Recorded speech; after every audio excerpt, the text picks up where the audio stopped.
My heart goes out to these people. I have 17 grandchildren myself, my wife and I, many of which, probably 8 or 9 of them, are elementary school kids. I can just hardly imagine what their parents, their grandparents, and aunts and uncles are going through. There was no locked door.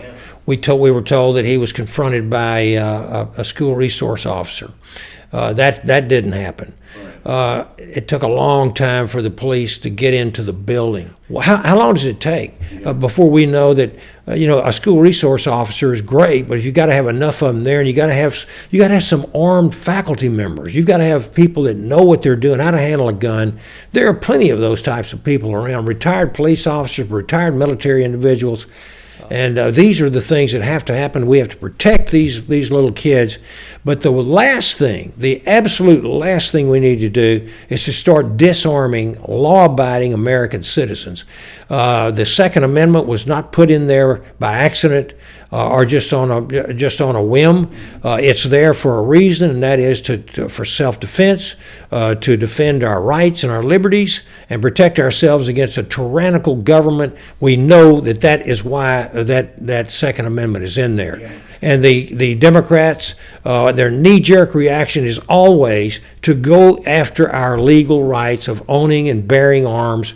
And really, how can they, the cities that they control, the Chicagos, the Houstons, the Seattles, the Los Angeles, Washington, Philadelphia, you name it, where those cities have the strongest, most stringent gun control laws in this country, and they have the highest crime and murder rates, gun violent rates. Houston's already had over 150 shootings of people who have been recidivists, been let out of jail and gone right out and killed somebody else.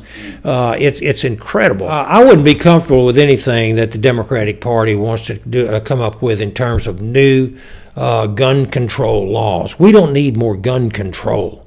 That's the last thing. As I said, the Democrats don't even enforce the gun control laws in their cities and counties right now.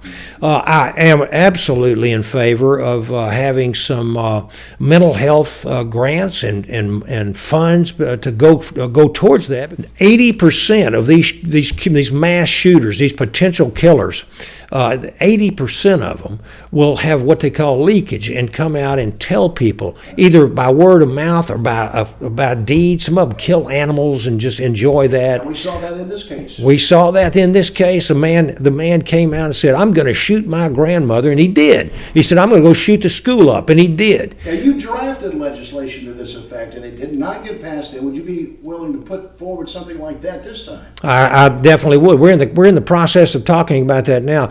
We had the second most bipartisan bill in the session before this. It was called the TAPS Act. And we had nearly 200 co-signers on this, half Republican, half Democrat. And we couldn't get we could not get Nancy Pelosi. We could not get Gerald Nadler from New York, the Judiciary Committee Chairman, to bring it up. All they want to do is take our guns away. What we need to do is follow.